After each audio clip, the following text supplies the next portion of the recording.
since this is the Model UN, I want to hear from you what your solution to my problem is.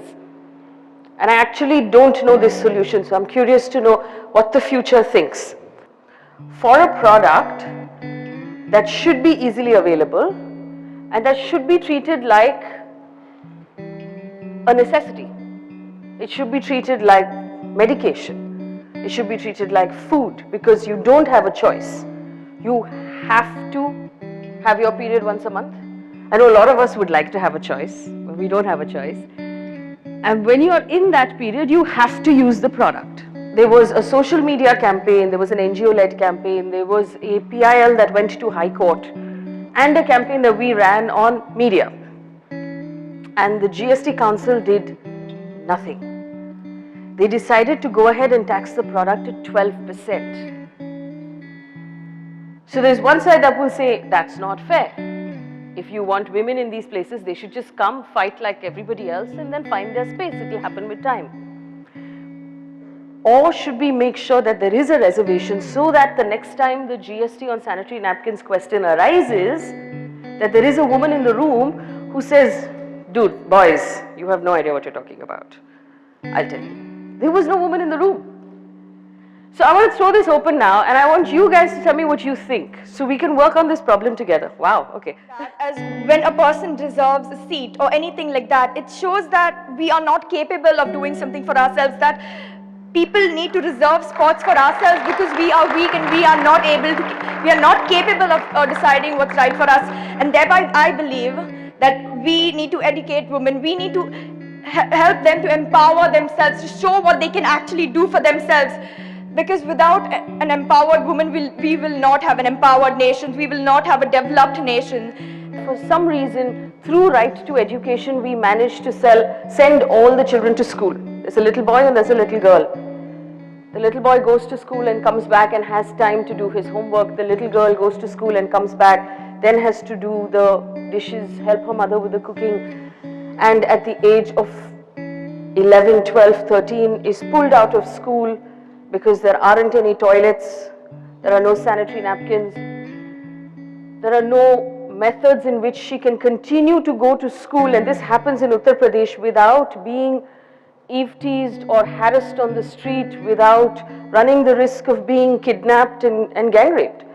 How do we create an even playing field then? Why does a woman's needs always have to be assessed through her male counterparts?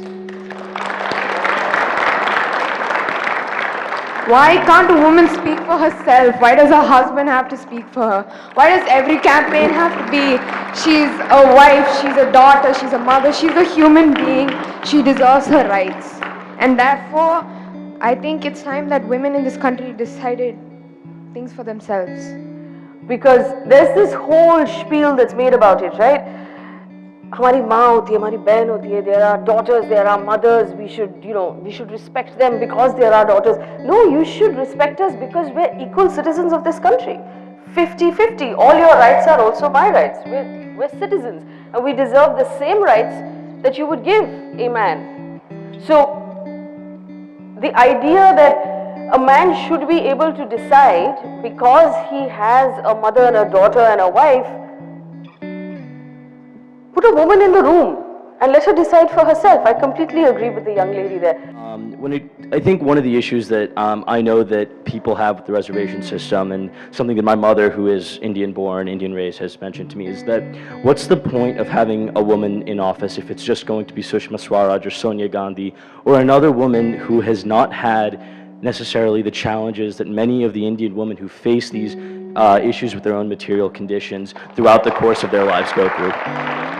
And the only reason why I wanted to touch upon that point is that I think it's important in a discussion of fairly privileged people to ensure that a very underrepresented group, we say that 40% of the people here are women, and I think that hopefully one day it can be 50-50, but at the same time, you know, there's a huge class problem in Indian society, and that also very much affects gender issues as well. And I think it's important that you can't discuss, you know, this important social issue without addressing a fundamental problem that belies all of Indian government, all of Indian politics, all of Indian society, and not just here, but elsewhere in the world. Thank you. Thank you. Very, very well said. Thank you.